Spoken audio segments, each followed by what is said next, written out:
अ, अभी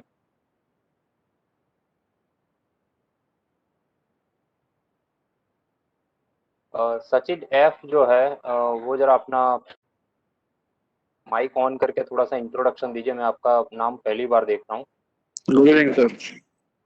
या good evening. हाँ सर, मैं पहले से ज्वाइन हूँ सर ग्रुप में। कुछ 2-3 महीने से मैंने डब्ल्यूएस में मतलब ज्वाइन नहीं कर रहा था। मेरा एक्सीडेंट हो गया था, घर में था मैं, ड्यूटी में नहीं था इधर। क्या नाम है आपका पूरा? सचिन कटिंग। अच्छा अच्छा, okay okay, sorry, actually Sachin dot F देखा तो समझ में नहीं आया मैं हाँ, मैंने। मैं आज डाउनलोड किया। मेरा मोबाइल भी थोड़ा खो गया था, नया मोबाइल लिया इसलिए न्यू डाउनलोड किया है। क्या हुआ था एक्सीडेंट में? एक्सीडेंट में एंकल इंजरी हुआ था सर। मैं ड्यूटी जा रहा था, एक्सीडेंट हो गया था नाइट शिफ्ट में। ओके। तो अभी ठीक है? हाँ अभी ठीक है। अभी 1 मंथ हो गया, इधर आ गया, ड्यूटी कर रहा हूँ। अच्छा अच्छा, ओके। तो अभी हमारे साथ अरुण सर भी जुड़ चुके हैं। जी सर। ठीक है, आप अपना माइक ऑफ कीजिए अभी। अरुण सर।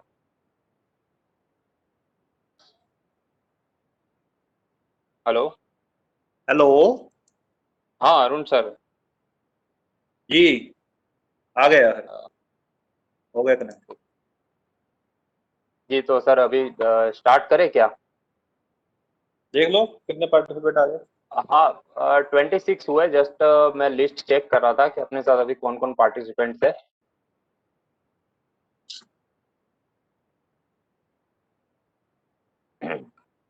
ये राहुल यादव कौन है? जरा अपना अपना इंट्रोडक्शन दीजिए।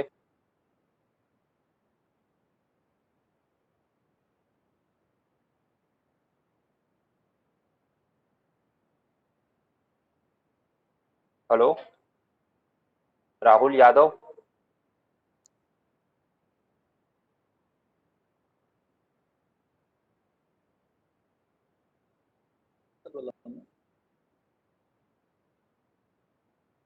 आप अपना माइक ऑन करके अपना इंट्रोडक्शन दीजिए, राहुल यादव, अगर आप मेरी आवाज़ सुन पा रहे तो।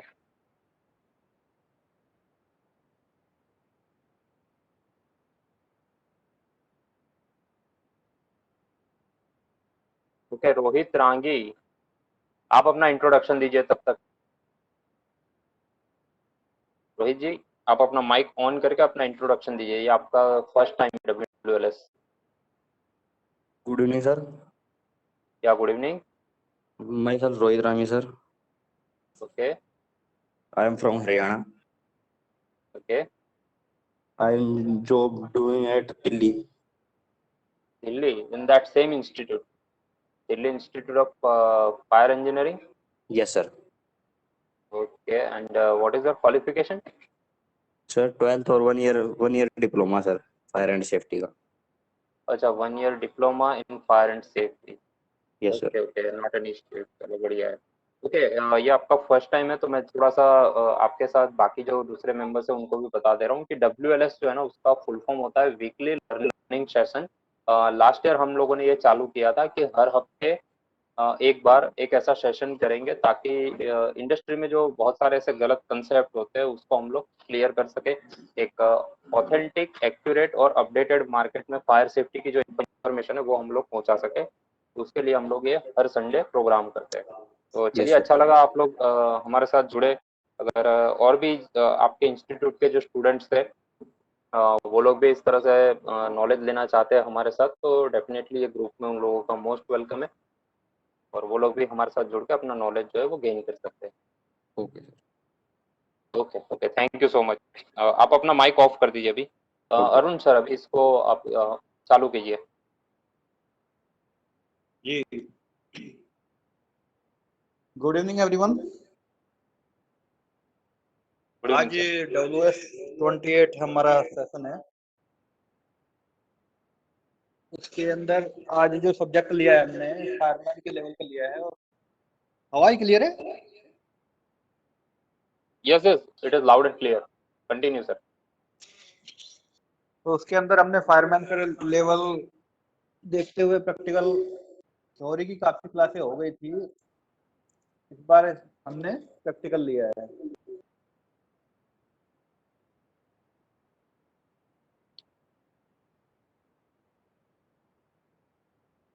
तो एक सब्जेक्ट है प्रैक्टिकल फायरमैनशिप। ये जो गवर्नमेंट इंस्टीट्यूट वाले हैं तो शायद जानते होंगे, ये प्राइवेट इंस्टीट्यूट वाले हैं जो 6 महीने या 1 साल के इंडस्ट्रियल बेस पे जो कोर्स करते हैं उनके लिए शायद ये नया सब्जेक्ट होगा। इसके अंदर मेनली जो हमारे प्रैक्टिकल एस्पेक्ट्स हैं वो कवर्ड किए गए हैं। एक फायरमैन को प्रैक्टिकल नॉलेज क्यों चाहिए, वो सारी चीजें, और प्रैक्टिकल ग्राउंड पे क्या करना होता है, क्या क्या इसके साथ में सिचुएशंस आती हैं, क्या प्रॉब्लम्स आती हैं, सारी चीजें इसमें कवर करेंगे। तो प्रैक्टिकल फायरमैनशिप का मतलब है उसका जो प्रैक्टिकल थ्योरी के अलावा प्रैक्टिकल है उसको कैसे करना है। पहले तो एक फायरमैन में या एक फायर फाइटर में क्या क्या क्वालिफिकेशन होनी चाहिए वो सारी दी हैं। फिजिकली फिट होना चाहिए। फायर सर्विस का जॉब जो है वो बहुत टफ जॉब है, फिजिकली बहुत टफ जॉब है। उसमें फायर फाइटिंग भी है, रेस्क्यू भी है और दूसरे काम भी हैं। तो इसके लिए बहुत ज्यादा एनर्जी की जरूरत पड़ती है, इसलिए फिजिकली फिट रहेगा तभी वो कर पाएगा। मेंटली अलर्ट होना चाहिए। जितना मेंटली अलर्ट होगा वो अपने आप को दूसरों को सेफ रख पाएगा, सेफ रख के अपना जॉब कर पाएगा। तो हमेशा माइंड उसका कंसंट्रेटेड चाहिए जॉब के ऊपर, जो जॉब कर रहा है उससे रिलेटेड ही उसका माइंड चलना चाहिए। फायर सर्विस भी और दूसरी भी जितनी बेल्ट वाली जॉब होती है उसमें डिसिप्लिन का बहुत बड़ा रोल है। अगर डिसिप्लिन में नहीं रहेंगे तो ये बेल्ट वाली नौकरी या कोई भी जॉब वैसे नहीं हो पाएगी। इसलिए थ्रोली डिसिप्लिन होना चाहिए। डिसिप्लिन से मतलब बहुत बड़ा सब्जेक्ट है डिसिप्लिन।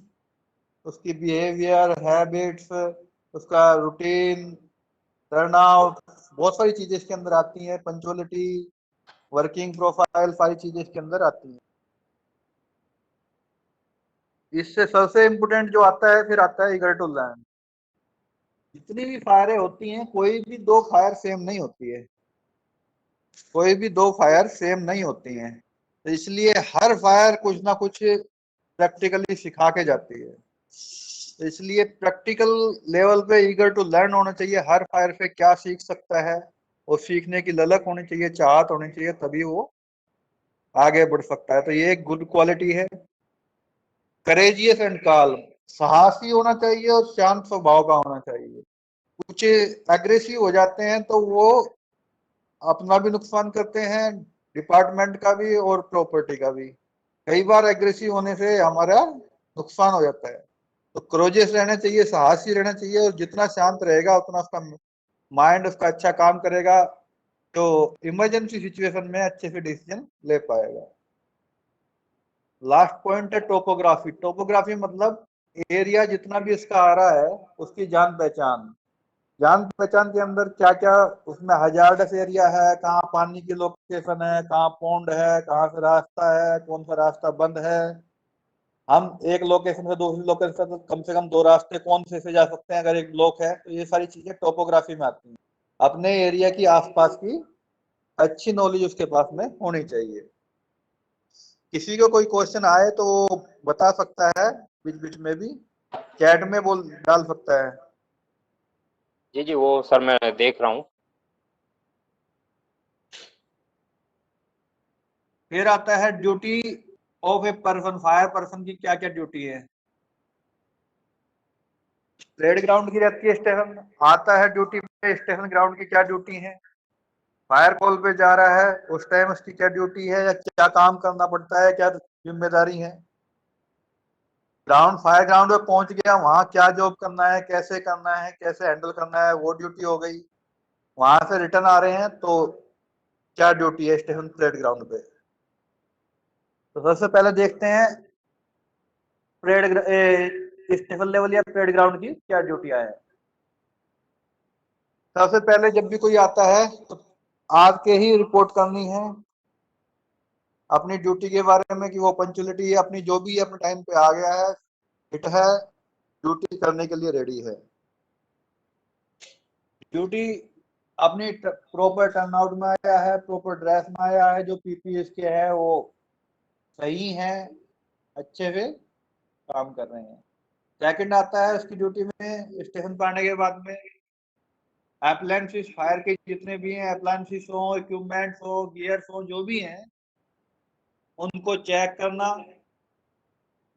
चेक करने के बाद में अगर कोई कमी आ रही है तो उसकी रिपोर्टेज करना, कोई मेंटेनेंस के लिए है तो उसको मेंटेनेंस के लिए देखना, अगर रिप्लेस नहीं हो पा रहा तो उसकी रिपोर्ट करना, और उसको दूसरी जगह से कहीं पे रिप्लेस कर सकते हैं तो रिप्लेस करना।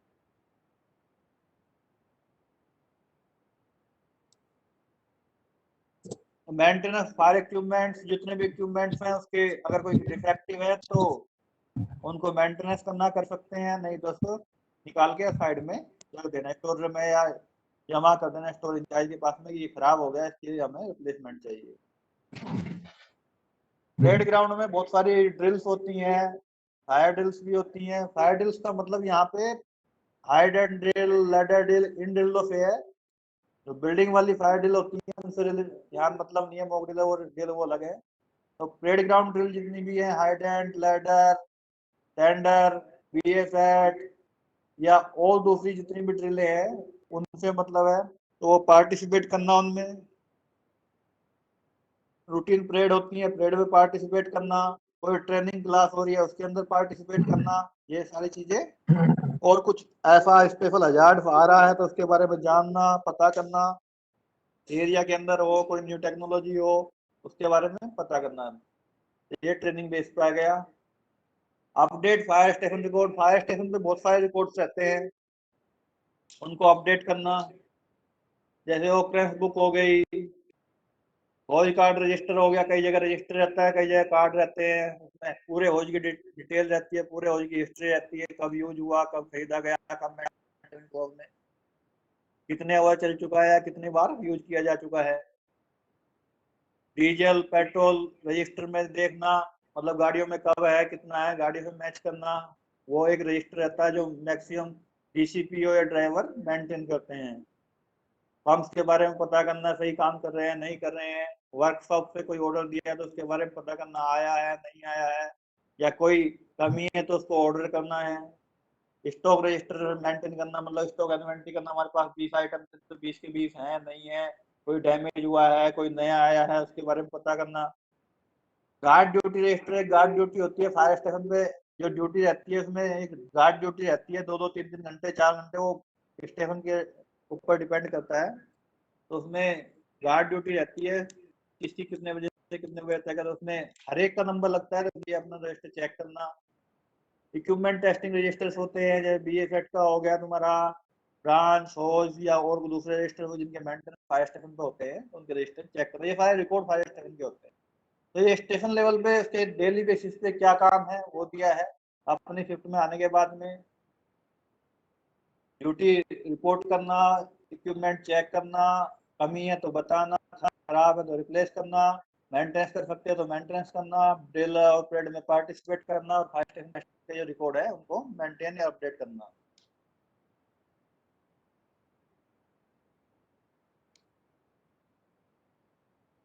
फर्स्ट तो हो गया फायर स्टेशन का। अब सेकंड आते हैं तुम्हारा on the way of travel, on the way of fire. अगर फायर फाइटिंग के लिए जा रहे हैं, फायर कॉल पे जा रहे हैं, तो रास्ते में हो वैसे कोशिश करते हैं एक्सीडेंट ना हो, पर मान लिया एक्सीडेंट हो जाए तो क्या किया जाए। एक बहुत बड़ा भ्रम फैलाया हुआ है कि फायर गाड़ी से एक्सीडेंट हो जाए तो 7 खून माफ होते हैं। ऐसा कुछ नहीं है, रूल सेम सबके लिए सेम है।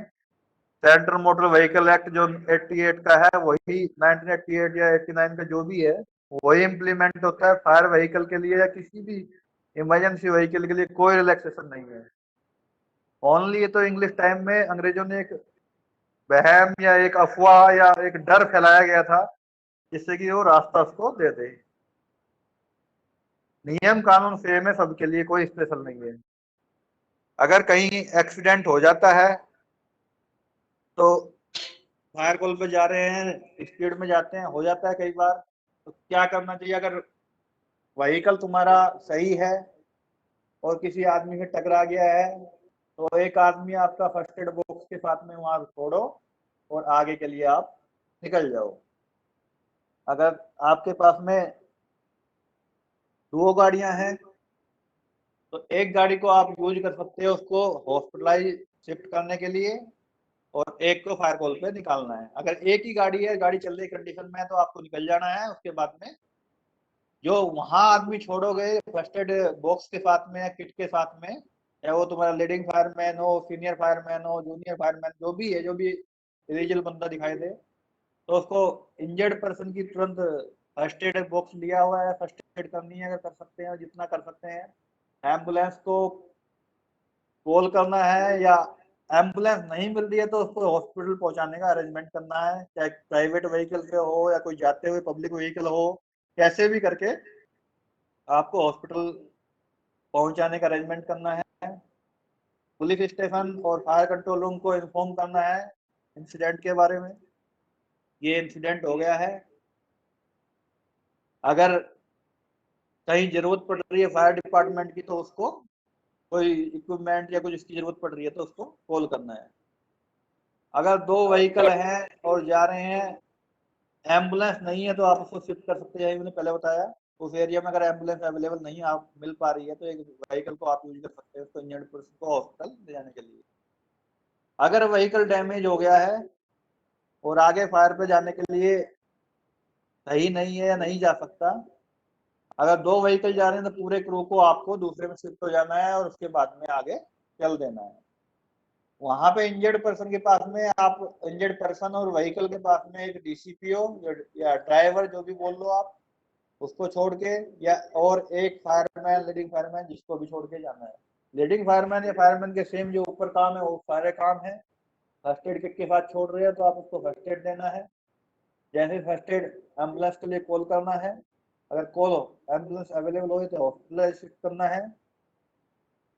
और फायर कंट्रोल रूम को इन्फॉर्म करना है कि भाई दूसरा व्हीकल टर्न कर दो, हमारा जो व्हीकल था वो इंजर्ड, मतलब डैमेज हो गया, एक्सीडेंट हो गया उसका, उसके लिए आप दूसरा व्हीकल निकाल दो फायर कॉल के लिए।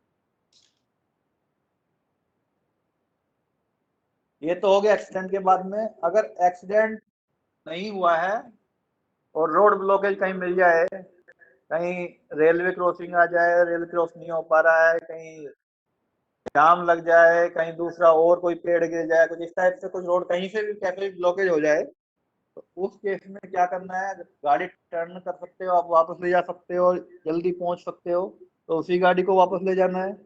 अगर नहीं टर्न कर पा रहे हो, नहीं वापस जा पा रहे हो, तो तुरंत फायर स्टेशन को कॉल कर देना है कि भाई हमारी गाड़ी यहाँ पे जाम लग रहा है, या रोड ब्लॉक है, या ट्रेन क्रॉसिंग है, जो भी आ रहा है, ये प्रॉब्लम आ गया, आप दूसरे रास्ते में फायर कॉल के लिए निकलिए। फायर स्टेशन में एडिशनल फायर व्हीकल वहां पे भेज दीजिए। तो ये तो हो गए आपके फायर ग्राउंड के। और तो रास्ते के में कोई प्रॉब्लम हो रही है तो रास्ते में आपकी ड्यूटी क्या क्या है। अब आते हैं फायर सीन पे पहुंच गए, फायर ग्राउंड पे पहुंच गए, तो सबसे पहला काम रहता है रेस्क्यू करने का। एक भी लाइफ अगर हम बचा लेते हैं तो उसका हमारे पास कोई कॉस्ट नहीं है, कितनी हमने बचा ली। मेन काम रेस्क्यू का इसलिए कहा जाता है कि हमें मेन लाइफ सेविंग करनी है, प्रॉपर्टी सेकेंडरी रहती है हमेशा, क्योंकि लाइफ अनमोल है, जो जीवन अनमोल है, उसको हम, उसका कोई मूल्य नहीं है। अगर हम एक भी बचा लेते हैं तो बहुत बड़ी बात हो जाती है। तो रेस्क्यू फर्स्ट करना है। अगर पहले एसेस करना है सीन का, आग कहाँ पर है, एनवायरमेंट कहाँ का है, कैसा है वहाँ फायर सीन का, विंड डायरेक्शन किधर है, अगर पता चल रहा है आग कहाँ लगी हुई है तो सीट ऑफ फायर कहाँ पर है, उसी को देखते हुए प्रॉपर पोजीशन में प्लेस करना फायर इक्विपमेंट्स को या फायर व्हीकल को, फायर टेंडर को। विंड डायरेक्शन किसी भी फायर में बहुत मेजर करती है। वो रीजन ये है कि हम हमेशा अपवर्ड विंड डायरेक्शन पे ही फायर फाइटिंग करते हैं या रेस्क्यू करने की कोशिश करते हैं। अगर कोई लास्ट रिसोर्स बच गया, कहीं से हो ही नहीं रहा है, जब डाउन में जाते हैं, नहीं तो अप विंड से ही सारे हमारे रेस्क्यू ऑपरेशन या फायर फाइटिंग ऑपरेशन किए जाते हैं। तो व्हीकल को विंड डायरेक्शन देखते ही हमें पार्क करना होता है। उससे हमारी पोजीशन कहाँ पे जा रही है, लोकेशन कहाँ पे जा रही है, वो एसेस करना। अप्रोप्रिएट प्लेस पे लैडर पिच करना, कहाँ पे लैडर है, कहाँ से हम रेस्क्यू कर सकते हैं। और ये एसेस करना कि हीट और स्मोक एग्जॉस्ट कहाँ कहाँ से हीट निकल रही है, स्मोक या फ्लेम फ्लेम बाहर आ रही है, ये सारी एसेस में आती है कि फायर सिम को हम एसेस कर रहे हैं। मैसेज फायर कंट्रोल को तुरंत आर डिटेल के बारे में देना, उसमें फायर के बारे में, कैसी फायर है, साइज क्या है, बिल्डिंग का नाम क्या है, बिल्डिंग की साइज क्या है, मतलब साइज का मतलब कितने फ्लोर की है, कितने मीटर की है, रास्ता कैसा है, बड़ी गाड़ी वहां पे आ सकती है नहीं आ सकती है। तो जितने भी हाइड्रोलिक प्लेटफॉर्म है वो बड़ी गाड़ियां होती हैं, रेस्क्यू के लिए अगर हम कॉल करते हैं तो उनके लिए कितना रास्ता है नहीं है, रास्ते में कहीं ऑब्स्ट्रक्शन नहीं, सारी चीजें फायर कंट्रोल को बताना। वाटर सप्लाई की पता करना, भाई कहाँ पे आसपास है। हमारे वाली तो चली नहीं है, पर वो गाड़ी अगर 4500 लीटर की है, पंप का डिस्चार्ज तुम्हारा 1800, जो 1800 तो नॉर्मल है नहीं किसी का, सबका 2500 2800 गाड़ियों का है। अगर 1800 भी होता है तो 2.5 मिनट में गाड़ी खाली हो जाती है, अगर फुल प्रेशर पे या फुल डिस्चार्ज पे आप चला रहे हैं। तो इसलिए पानी की जरूरत कहाँ पर है, कहाँ सप्लाई मिल सकती है। एडिशनल रिक्वायरमेंट हमारे व्हीकल की पड़ रही है, कहीं हमें इक्विपमेंट की, मैन पावर की, या कोई अदर एजेंसी, मन कई बार ऐसा होता है कोई ऐसी इक्विपमेंट्स या केमिकल्स ऐसा उसके अंदर स्टोर किया जाता है कि हमें नहीं पता रहता उसके बारे में। तो ये केमिकल हो या कोई ऐसी चीज हो, मैप हो, लोकेशन हो, डोर हो, मैग्नेट हो, बहुत सारी चीजें ऐसी है जहाँ दूसरी एजेंसी की हेल्प पड़ती है, तो उसकी जरूरत पड़ती है, तो वो इन्फॉर्म करना कंट्रोल रूम को। और रेगुलर लेवल पे आप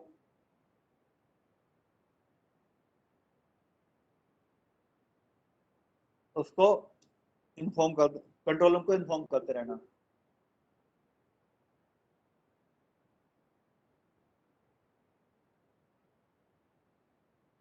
अगर लॉन्ग टाइम फायर चल रही है आपकी, लंबे टाइम तक चलेगी, तो गाड़ियों के लिए डीजल पेट्रोल जो भी है उनकी उनकी अवेलेबिलिटी करना, लाइट टॉर्च जो है हम दे के गए हैं, हालांकि चलती हैं, पर अगर लॉन्ग टाइम चल रही हैं तो डिस्चार्ज हो जाती हैं, तो उनके लिए चार्जेबल या दूसरे लाइटें मंगाना, एक्स्ट्रा होज की कहीं जरूरत पड़ रही है।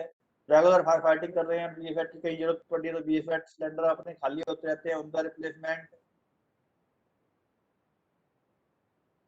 अगर और कुछ जरूरत हमें पड़ रही है तो उसकी हमें अरेंजमेंट करना। हमेशा कोई भी काम कर रहे हो तो कम से कम आसपास का एरिया जहां तक आप देख सकते हो उसको, उस पर एक नजर रहनी चाहिए कि पूरे एनवायरनमेंट में क्या चेंजमेंट हो रहा है। जैसे जैसे फायर बढ़ती है, बुझती है या इंक्रीज होती है, दोनों कंडीशन में एनवायरनमेंट रेगुलरली चेंज होते रहता है। या तो हीट बढ़ती जाएगी, कई बार हीट डाउन भी हो जाती है, कई बार धुआं ब्लैक हो जाता है, स्मोक चेंज होते चले तो कलर व्हाइट हो जाता है। इस टाइप की जो है उस पर नजर रहनी चाहिए।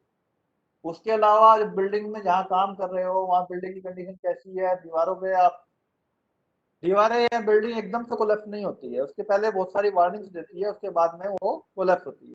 तो वार्निंग साइंस जो है उनके बारे में मॉनिटरिंग करना, देखते रहना भी क्या साइन दे रही है, कितनी देर तक चल सकता है, इसमें फायर फाइटिंग कर सकते हैं, अब सेफ है इसके अंदर जाना या नहीं है, या मेरा कोई साथी या कोई इक्विपमेंट उसके अंदर डैमेज बिल्डिंग के अंदर, या बिल्डिंग जो कलअप होने वाली है उसके अंदर है नहीं है, सारी चीजों पे देखते ना, अपनी लोकेशन भी और साथियों की भी, साथ में क्रू मेंबर्स भी हैं। जैसे ही आग लगती है सबसे बड़ा वो खतरा रहता है इलेक्ट्रोकोटेशन का। लाइट पावर सप्लाई आपकी कटी हुई नहीं है तो उसमें जरा सी आग लगते ही वायर आपके जल जाते हैं और एक साइड से नीचे लटक जाते हैं, तो उससे हमेशा केयरफुल रहना। कई बार लाइट काट भी देते हैं पर फिर भी वो कहीं ना कहीं से अर्थिंग लेके या कहीं से कहीं पासिंग हो गए, करंट पासिंग होके आ जाता है, तो उनसे केयरफुल रहना। अगर फायर बुझ गई है तो फायर आउट का या फायर बुझाने का, फायर एक्सटिंग्विश का मैसेज देना, मेकअप नोकअप करना करवाना, जितने भी इक्विपमेंट्स अपने सारे संभाल के वापस फायर के अंदर गाड़ी के अंदर रखना। जो भी इक्विपमेंट्स वो है उनके एक बार डिटेल्स वहां पर ले लेना जो जो यूज हुए हैं। हमने 10 ओज निकाले थे, 5 निकाले थे, 4 निकाले थे, इंडिविजुअल आदमी को पता रहता है 2 निकाले, 1 निकाले, तो वो सारे कैलकुलेट करना और काउंट करके वापस रखना। मान लिया बीएफएट निकाला है, ब्रांच निकाली है, 2 ब्रांच लगी, 3 लगी, डिवाइडिंग कलेक्टिंग जो भी सामान लगा है उसका वापस ले लेना।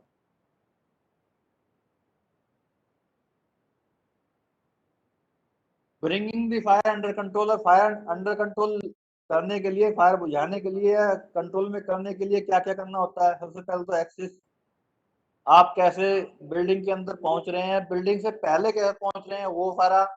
कई बार मेन रास्ते से ब्लॉकेज हो जाता है, तो पीछे से आगे से कहाँ से लेना है। तो एक्सिस पे मेन एंट्रेंस पे आप पहुंच गए, मेन एंट्रेंस पे फायर है तो वहां से जा सकते हैं, नहीं जा सकते, वो एसेस करना। तो एक्सिस मैन रहता है कंट्रोल करने के लिए। सर फिर ये फायर अरेंजमेंट करना, जो जो एक्सटिंग्विशर वॉल के बारे इक्विपमेंट्स में आपके या क्या मैन सिस्टम पावर या जो भी कैसे सामान इस्तेमाल उसके करते अंदर हैं? लगने हैं। गाड़ी है आगे आपकी, होज लगने हैं, ब्रांच लगने हैं, बीएसएट की जरूरत पड़ेगी, पीपीई की जरूरत पड़ेगी। अगर फोर्सफुली एंट्री कहीं करनी पड़ रही है तो cutter, spreader, hammer, lock cutter, door breaker, ये सारे की जरूरत पड़ेगी। अगर कहीं रेस्क्यू करना है तो रेस्क्यू व्हीकल, लैडर या और दूसरे इक्विपमेंट्स हमारे रहते हैं, उनकी जरूरत पड़ेगी, या हाइड्रोलिक प्लेटफॉर्म या टर्नटेबल लैडर, वो हमें कॉल करना है, उनका अरेंजमेंट करना।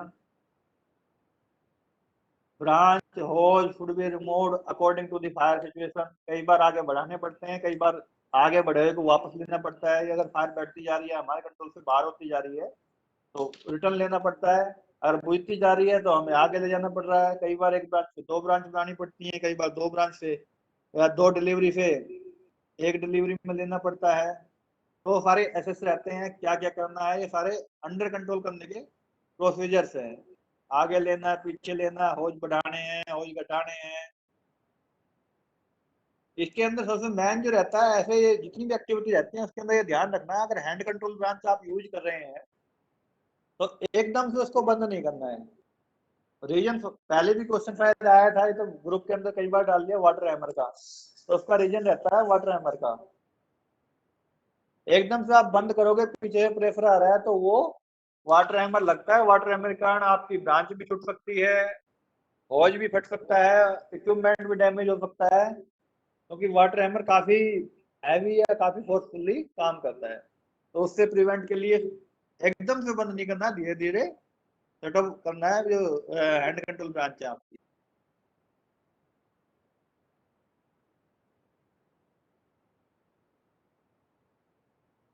अगर लग रहा है आपको फायर अंडर कंट्रोल हो गई है या हो रही है, तो इमिडिएटली बड़ी ब्रांच को बंद कर देना, या ज्यादा जहां ब्रांच की जरूरत नहीं है उनको बंद कर देना। जो कई बार जो ना डायरेक्ट लॉस और इनडायरेक्ट लॉस, दो तरह की फायर होती है, दो तरह का लॉस होता है फायर। कई बार डायरेक्ट लॉस इतना नहीं होता है, इनडायरेक्ट लॉस ज्यादा हो जाता है। इनडायरेक्ट लॉस का मतलब रहता है कि डायरेक्ट फायर से न जल के fire operation, fire fighting operation के दौरान जो नुकसान होता है, जिसको साल्वेज प्रोसीजर्स बोलते हैं, बचाने के लिए। तो उसको बचाना, अगर तुम्हारी फायर कंट्रोल में हो गई है तो बड़ी ब्रांच छोड़ के बड़ी ब्रांच से छोटी में ले आना, नोजल का साइज छोटा कर देना, हैंड कंट्रोल ब्रांच यूज करना शुरू कर देना। जितना पानी कम से कम हो सकता है यूज, उतना हम यूज करें। ज्यादा पानी वहां एक्यूमुलेट करोगे तो इक्विपमेंट्स को भी खराब करेगा, जो वहां पे दूसरा सामान रखा हुआ है उसको भी खराब करेगा।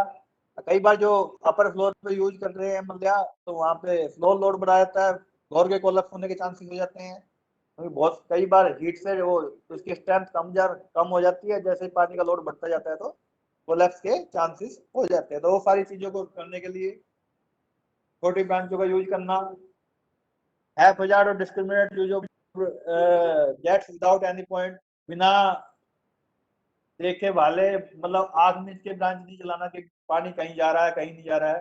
फायर को देखते हुए यूज करना चाहिए।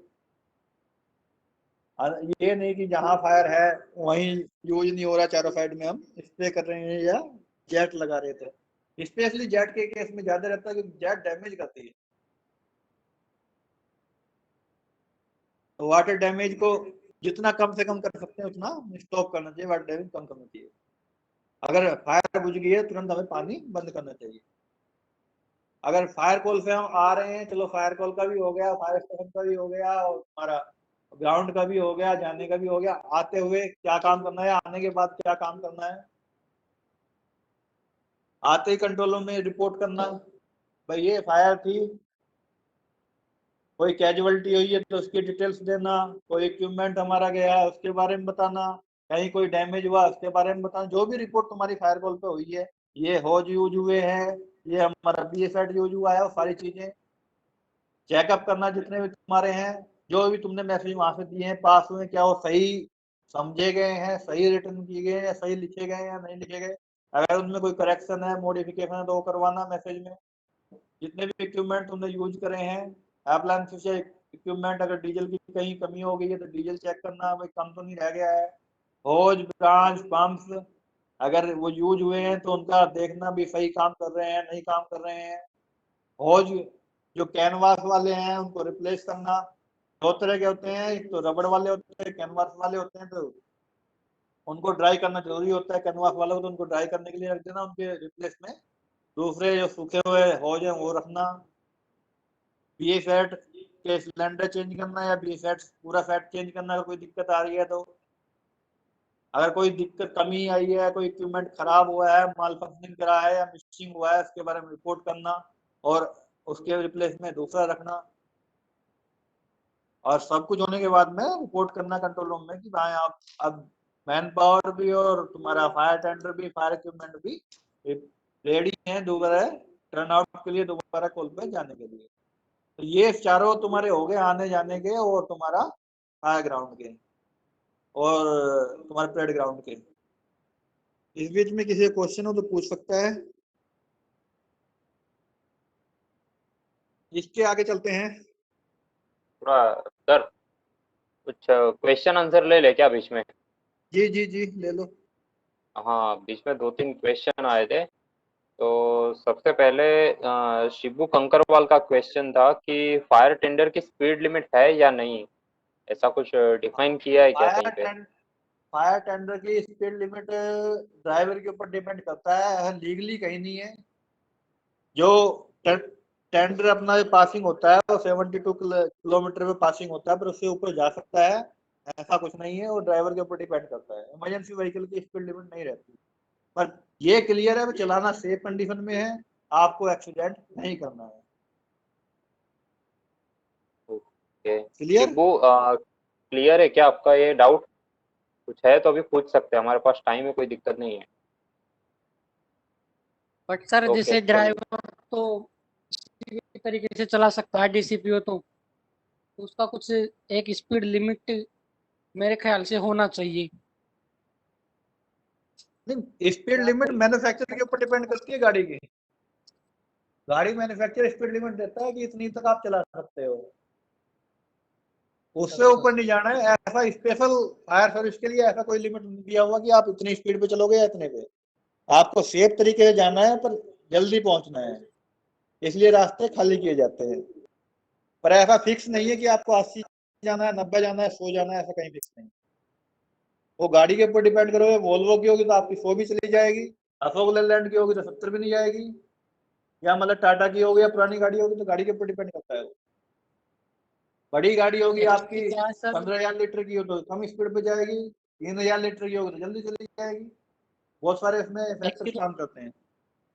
एक्चुअली क्या था सर कि मैं जब रिलायंस में था तो वहाँ पे स्पीड लिमिट किया हुआ था 40 का लिमिट था नहीं, वहाँ पे। वो जो है रिलायंस या टाउनशिप का और 40 लिया हुआ है ना, वो भी इमरजेंसी व्हीकल के लिए नहीं रहता। वो तो टाउनशिप के लिए या प्लांट के लिए फिक्स कर देते हैं कि इससे ऊपर नहीं चलना है आपको, एक्सीडेंट प्रिवेंशन के लिए।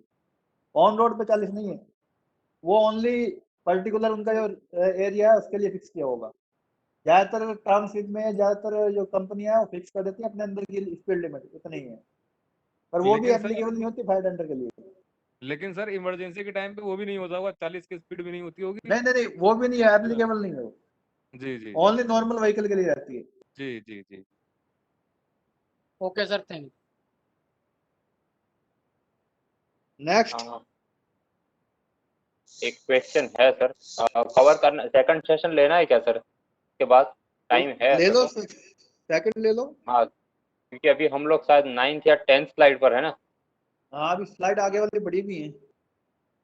हाँ, तो नेक्स्ट सेशन भी कर लेंगे, तब तक ये थोड़ा सा सेकंड क्वेश्चन भी ले लेते। हाँ, जस्ट अ क्वेश्चन मिनट ले लो। मैंने।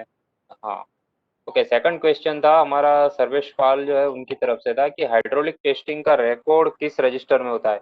ये हाइड्रोलिक टेस्टिंग कौन सा वाला है ये? अपना माइक ऑन करके डायरेक्ट पूछ लीजिए सर्वेश जी।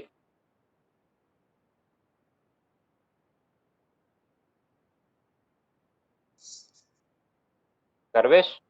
एक्सटीक्यू सर। एक्सटिंग्यूशर का हाइड्रोलिक टेस्टिंग सर।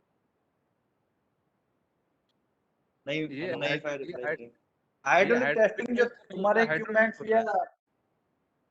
या ये होज होते हैं, इनका हाइड्रोलिक टेस्टिंग होता है एज पर जो इनके स्टैंडर्ड दिए 636 दिया है या BSET का दिया हुआ है, उनके सिलेंडर है या कहीं एक्सटिंग्विशर यूज करने हैं उनके हैं। तो पर्टिकुलर होज का हो, पर्टिकुलर तुम्हारा इक्विपमेंट का हो, तो उसका पूरा हिस्ट्री कार्ड रहता है, उसके अंदर मेंशन रहता है। अलग से आप रजिस्टर बनाना चाहो तो अलग से एक रजिस्टर बना सकते हो SPT के लिए, उससे आपका पता रहे किसका इस महीने आ रहा है, किसका अगले महीने कराना है, किसका उससे आगे कराना है। सबका अलग अलग रहता है। CO2 एक्सटिंग्विशर के लिए जाओगे तो 5 साल का है, ABC के लिए जाओगे तो 3 साल का है। हो इस टाइप से इनके होई टेस्टिंग या इनके सबकी टेस्टिंग के लिए अलग अलग क्राइटेरिया है, वो अलग अलग स्टैंडर्ड के अकॉर्डिंग किया जाता है।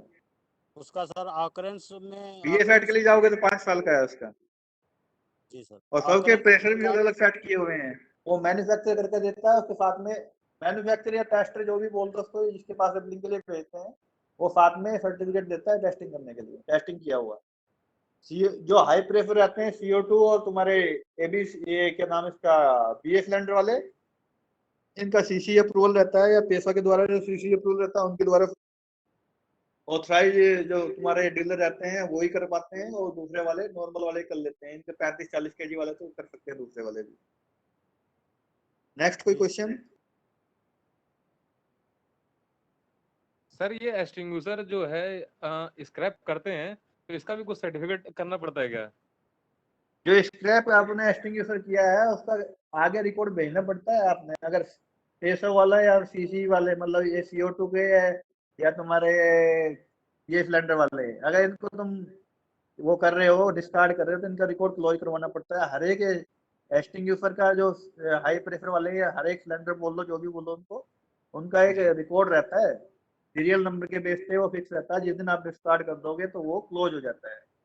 जो जी जी नॉर्मल वाले तुम्हारे लो प्रेशर वाले हैं, ABC या दूसरे DCP फॉर्म वाले जो हैं, इनकी जी जरूरत नहीं आती है। अपना रिकॉर्ड जो तुम्हारा अपने नंबर डालते हो उसको क्लोज कर सकते हैं एक्सटिंग्विशर रजिस्टर के अंदर, या एक्सटिंग्विशर कार्ड जो भी तुम बनाते हो उसके अकॉर्डिंग। जी। नहीं सर, ये जैसे इसका टाइम पीरियड हो गया, जैसे ABC का है 10 साल हो गया, तो 10 साल के बाद हाँ हमें इसको स्क्रैप करना है, हाँ। तो हाँ, तो उस चीज के लिए सर कुछ रिकॉर्ड मेंटेन करना पड़ेगा? तो रिकॉर्ड मेंटेन करो ना, रिकॉर्ड मेंटेन में क्या दिक्कत है? डिस्क्राइब कर रहे हो, रिकॉर्ड मेंटेन करो कि हमने ये 15 नंबर का एक्सटिंग्विशर है, ये 2010 में खरीदा था, आज 2020 हो गया, 20 के अंदर डिस्कार्ड कर दिया। जी जी वो तो ऑडिटेबल पॉइंट रहता है, आप कभी भी जाओगे तो ऑडिटेबल पॉइंट है, भाई हमने ये स्क्रैप करे थे, इनका रीजन क्या था, तो ये रीजन था, अभी 10 साल में हम स्क्रैप कर देते हैं, ये हमने उस टाइम खरीदे थे, उसके बाद में ये लिया है। तो सर जी इसका रिकॉर्ड क्या ऑकरेंस रजिस्टर में हो सकता है? नहीं, ओकरेंस तो डेली बेसिस पे ओकरेंस के अंदर तो सारे रिकॉर्ड रहते हैं। जी सर। ओकरेंस के अंदर तो जो भी तुम डेली एक्टिविटी कर रहे हो, गाड़ी स्टार्ट कर रहे हो उसका भी रिकॉर्ड है, गाड़ी जा रही है उसका भी है, आ रही है उसका भी है, हॉज यूज कर रहा है उसका भी है, कोई लेडर यूज कर रही है उसका भी है। ओकरेंस के अंदर सबका जो भी एक्टिविटी आप देख सकते हो ओकरेंस के अंदर सब कुछ आता है। पर इंडिविजुअल सेग्रीगेट करने के लिए इनके खुद के रजिस्टर रहते हैं। हॉज का पूरा हॉज कार्ड हो गया, एक्सटिंग्विशर कार्ड हो गया, एक्सटिंग्विशर रजिस्टर हो गया, उसके अंदर पूरी हिस्ट्री मिल जाएगी इसकी। मान लिया 2010 में खरीदा गया, 2011 में रिफिलिंग के लिए गया, 2012 में ये फायर पे यूज किया गया, 2012 में फायर पे यूज करने के बाद में 2012 में फिर रिफिल हुआ, 15 लो यूज नहीं हुआ तो 15 लो इसका इतनी बार ये चेकअप हुआ, मेंटेनेंस हुआ, जो भी करा, और 15 में फिर दोबारा SPT के लिए गया, तो फायर रिकॉर्ड उसका इंडिविजुअल मिल जाएगा। ओकरेस के अंदर तो सब चीज लिखी जाती है, सर ये जो भी फायर फायर एक्टिंग्विशर स्टेशन पे का एक्टिविटी हो रही है सारी सर, ओकरेस के अंदर आएंगी। सर फायर एक्टिंग्विशर का IS कोड सबका सेम ही रहता है कि अलग अलग रहता है? पहले अलग अलग थे, अभी सेम हो गया 15683। ये अच्छा 2006 से एक कॉमन IS कर दिया 15683। पहले हर एक एक्सटिंग्विशर का अपना अलग तो अलग सर कोड। जब हम लोग हाइड्रो टेस्टिंग करते हैं तो IS कोड उनका अलग रहता है, फिर उसी IS कोड में वो हाइड्रो टेस्टिंग ऐड होता है? हाइड्रो हाइड्रो टेस्टिंग और तुम्हारा इंस्टॉलेशन, इनके लिए अलग से IS कोड दिया 2190। वो एक्सटिंग्विशर की क्वांटिटी, कहाँ कितने लगाने हैं, कितनी दूरी पे लगाने हैं, कितना एरिया कवर करना है, कहाँ लगाना है, कैसे इंस्टॉल करना है, वो 2190 के अंदर है। उसका इंस्टॉलेशन, मेंटेनेंस वगैरह सारी चीजें। ठीक है सर। सर। ये एक्सटिंग्विशर का जो स्क्रैप है ये प्लांट के अंदर करते हैं या मतलब बाहर? कहीं भी कर लो, आपकी मर्जी है। अच्छा अच्छा। एक्सटिंग्विशर खाली करने के बाद में कहीं भी कर लो। जी जी। ऐसा कोई नहीं है, जहाँ भी आपका वेंडर, तुम्हारे जिसको वेंडर को दिया वो वेंडर अगर तुम्हारे प्लांट पे है तो प्लांट में कर सकते हो, बाहर किसी को दिया स्क्रैप करने के लिए बाहर कर लेगा। जी जी सर। कि एक इम्पोर्टेंट चीज मैं बता दे रहा हूँ। हमारे पास अभी लास्ट 5 मिनट है, और 5 मिनट के बाद मीटिंग जैसे ही कंप्लीट हो जाता है तो एक आध मिनट रुक के फिर वापस सेम लिंक से आपको ज्वाइन करना है, सेम लिंक से, बराबर?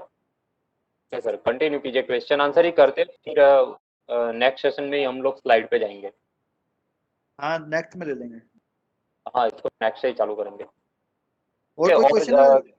हाँ हाँ, क्वेश्चन आ रहा है सर, क्वेश्चन आ रहा है, इट इज गुड। मैं एक एक करके ले रहा हूँ। चलो अभी कहाँ पे था? फायर एक्सटिंग्विशर का क्लियर हो गया। IS 2190 में सारी डिटेल आपको मिल जाएगी, क्या करना है, कैसे करना है, फॉर्मेट क्या है, फ्रीक्वेंसी, थ्रोटल। ये किसका सवाल है? ये थ्रोटल एंड एक्सेलेटर वाला है, तो अपना माइक ऑन करके जरा पूछिए भाई।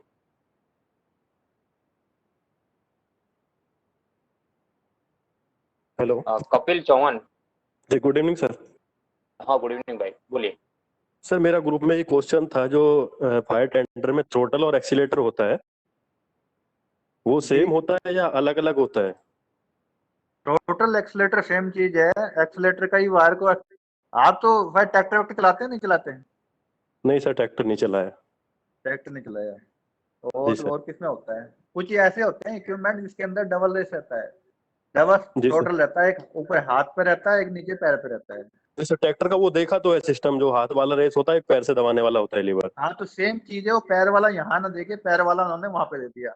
हाथ वाले को मान लो, चलो हाथ वाला जो है ना वहां पे ना देके उसको वहां पे दे दिया, घर पे उसका पीछे दे थ्रोटल बना दिया है, दिया सर। टोटल बना दिया, उसी वायर को पीछे खींच दिया है। ये सर जैसे अपना पोर्टेबल पंप होता है, पोर्टेबल पंप में होता है तो जो हम लोग हाथ से ऑपरेट करते हैं वो थ्रोटल में आ जाता है, और जो पैड्स यूज करते हैं उसको एक्सीलेटर में डाल देते हाँ हैं। तो वही है ना, सेम चीज है वो, कोई ऐसा नहीं है। टोटल वही सेम चीज है, कोई अलग फंक्शन नहीं है इसका। आगे फिर ये इसलिए दिया गया है कि in case of fire driver को जो है ना केबिन में ना बैठ के पीछे रहना चाहिए, वो सारे कंडीशंस देखता है, वहीं से उसको ऑपरेट करता है। केबिन में बैठे हुए को ये नहीं पता चलेगा प्रेशर कम करना है ज्यादा करना है, तो उसके एडिशनल के लिए पंप के पास में उसको खड़ा कर देते हैं, जी वहीं सर। से वो टोटल मेंटेन करता है। सेम है सर वही ये बताया वही गया था मेरे को कि जो थ्रोटल होता है वो बस सिर्फ पीटीओ पे काम करता है। नहीं नहीं ऐसा कुछ नहीं, बिना पीटीओ के काम करेगा, आप खींच के देख लो। जी सर, इसीलिए मैंने क्वेश्चन पोस्ट किया था ग्रुप में क्लियर करने हमने के लिए। देखा देखा चेक किया हुआ है, वैसे भी करता है, कोई ऐसी बात नहीं। ओके सर, क्लियर है sir, thank you. Okay, thank you Kapil ji question पूछने के लिए। और एक दो क्वेश्चन ले लेते हैं। फायर फाइटिंग के दौरान इंजर्ड या डेथ हो जाने पर ऑफिसर ऊपर कौन सा एक्ट लगता है? क्या दोबारा बोलना है एक बार? डीआर साहू, किसका है? डीआर साहू का क्वेश्चन है। फायर फाइटिंग के दौरान इंजर्ड या डेथ हो जाने पर, यानी हाँ ऑफिसर के ऊपर कौन सा है? अपना थोड़ा माइक ऑन करके क्वेश्चन पूछिए। नहीं, किसकी डेथ होने पर? फायर क्रू हाँ, की, मैंने उनको क्रू वही मेंबर बोला। जय सर। जी। जय सर। सर मैं मेरा क्वेश्चन ये था कि ऑफिसर के ऊपर जो फायर फाइटर अगर इनका डेथ हो जाता है उस कंडीशन में जो फायर ऑफिसर के ऊपर जो एक्ट लगता है आपका कौन सा एक्ट लगता है? डायरेक्ट कोई एक्ट नहीं है, अगर कोई भी इंसिडेंट होता है तो उसकी प्रॉपर इंक्वायरी होती है। इंक्वायरी के लिए कमेटी बनती है, कमेटी बनने के बाद में वो आती है, वो देखा जाता है कि उसकी लापरवाही से, हायर अफसर की लापरवाही से हो रहा है, इंडिविजुअल की लापरवाही से हो रहा है, या कंडीशन ऐसी थी, या जैसा भी बोलो, वो रिपोर्ट के ऊपर डिपेंड करता है तुम्हारा क्या आगे कार्रवाई होनी है। ऐसे वर्बली या हवाबाजी में कोई एक्ट नहीं लगता है कभी। वो भी अपना काम कर रहा है, वो भी अपना काम कर रहा है। अगर फायर अफसर ने कोई डिसीजन गलत लिया है तो उसके अगेंस्ट उसकी कार्यवाही होगी, जो भी होगी वो कमेटी डिसाइड करेगी। जो भी उनके हर एक फायर सर्विस के अपने अपने रूल्स हैं, अपनी कमेटियां हैं, वो डिसाइड करेंगे। ये तो उसी का नहीं है, तो प्लांट में आप काम कर रहे हैं, वहां भी कोई एक्सीडेंट हो जाता है तो वो प्लांट जिम्मेदार रहता है उसका। हाँ सबके लिए वो कॉमन चीज है।